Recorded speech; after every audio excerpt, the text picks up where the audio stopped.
What is going on, Diablo 2 fans? Lord Zhang Fei bringing you Uber Set Challenge episode 20, Immortal King.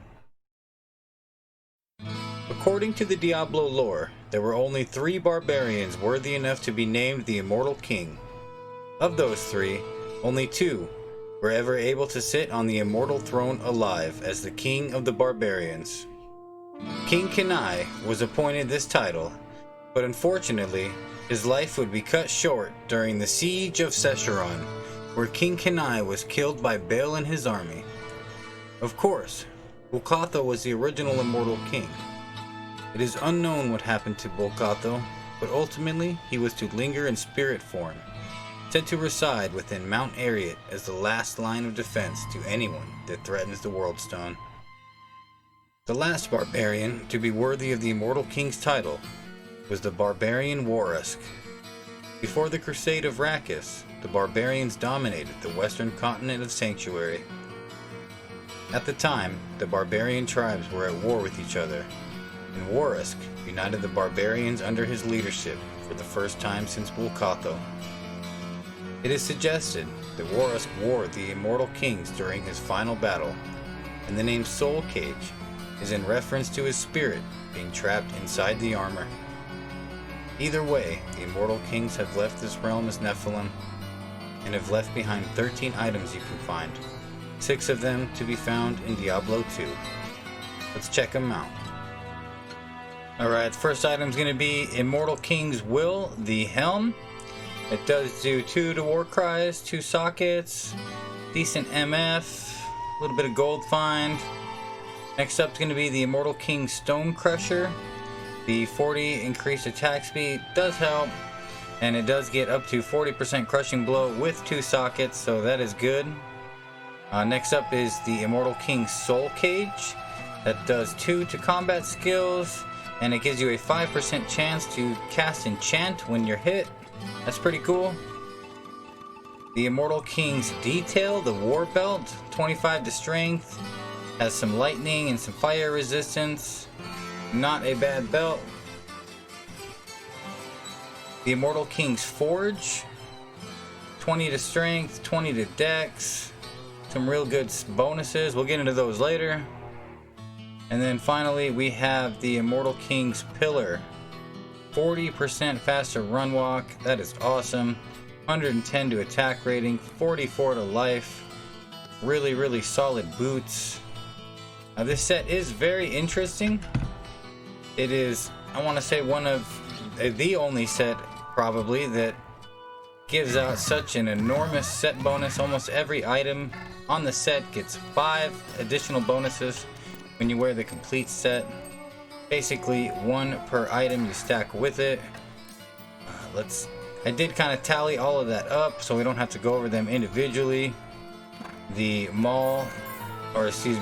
Ogre Maul does add fire, lightning, cold, and poison, and magic damage, so you're not just doing the physical.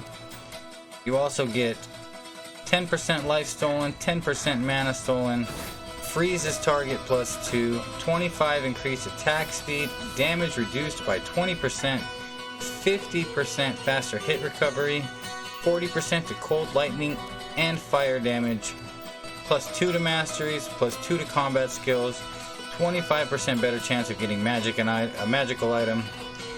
And that is just not even all of them. There's a lot of set bonuses that give defense, and that's not even the complete set. That's just all individual items that have those. The complete set bonuses +3 to barbarian skills, 450 to attack rating, 150 to life, 50 to all resistance, and you get that really cool aura. Let's go ahead and pull Mephisto out here. We are using our Howl. Oh, it looks like we got Diablo instead.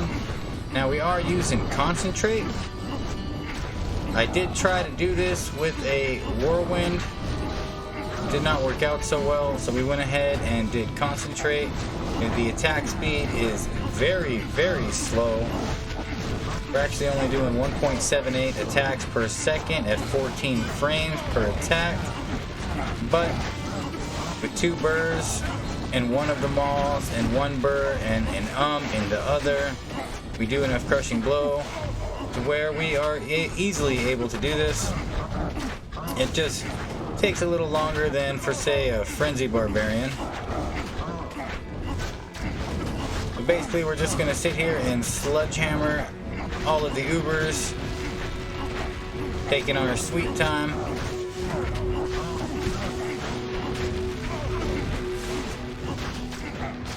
As you can see, it's certainly not the fastest, but it does get the job done. Problem with the Immortal King set when it comes to trying to build an Uber character around it, the only 3 items that you can wear outside of the set is an amulet and 2 rings. I just want to say this is the most gear heavy set in the game. Those 3 slots, we did throw a Rising Sun and then dual Raven Frosts.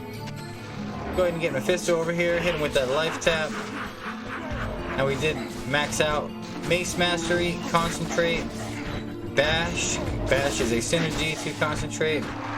Battle Orders, we put 1 point in Increased Speed, Natural Resistance, Stone Skin, and Battle Command, and then we put the rest of the points into Shout.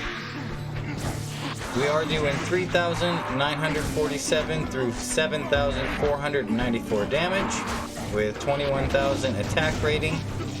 And we do only have 3,000 health, and that's because this build, I don't think it would be possible to beat Ubers without going as heavy on the strength as we did. We have 459 strength, 136 dexterity, and 135 vitality. Definitely a very heavy strength build. Obviously, every point of strength you get does increase your damage, so that was about the only way this was going to happen. At least in a decent amount of time, I should say. So we go ahead and switch up our mauls. We grabbed our maul that has 80% crushing blow for Bale. Go ahead and pull him over here. Howl is such an amazing skill. If you ever do jump into Uber Tristram with a Barbarian, definitely want to use Howl to just get rid of the minions. That way you do not have to deal with them, especially a Frenzy Barbarian, because he will attack everything around him, and those immune to physicals, if you do not have any elemental damage, can be kind of a pain. So as you can see, Bale is going to definitely take some sledgehammers to the face. It's going to take a little bit for us to get him down. Again, that's due to our very low attack speed. Our mercenary is over there tanking everything like usual. He is using the Tooth Row, the Steel Shade, and the Phoenix Cryptic Axe. Really digging that combo with the Phoenix and the Steel Shade. I believe he is at 30 fire absorb, so he is not dying anytime soon. Especially with the life tap that keeps getting casted.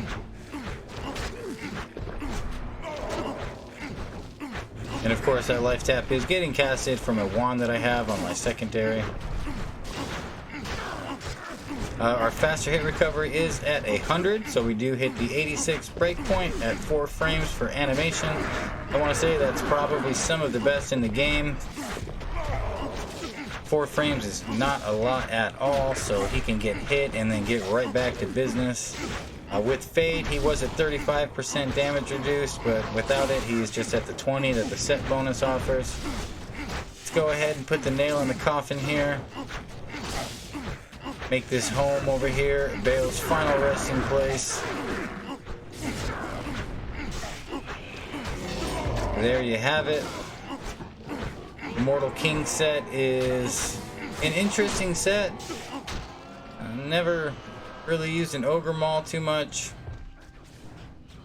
but it wasn't bad. Concentrate's a pretty decent spell, so let's go over the gear real quick. I did stack a whole bunch of low runes in there to combat Mephisto and his lightning attacks. This is a no absorb build outside of the 2 Raven Frost, but those are not hard integer points, so they do not heal us. We did stack up obviously with the max AR, life charms, some faster hit recovery.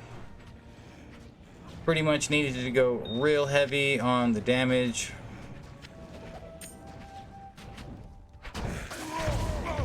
Go ahead and check this torch out. I want to appreciate you guys for sticking around. See if we can finally get a good torch. It's been a rough go around with all these set runs. I don't think I got more than 1 or 2 good ones, and the trend continues. Well, y'all have a good one, and I will catch you on episode 21. Take it easy.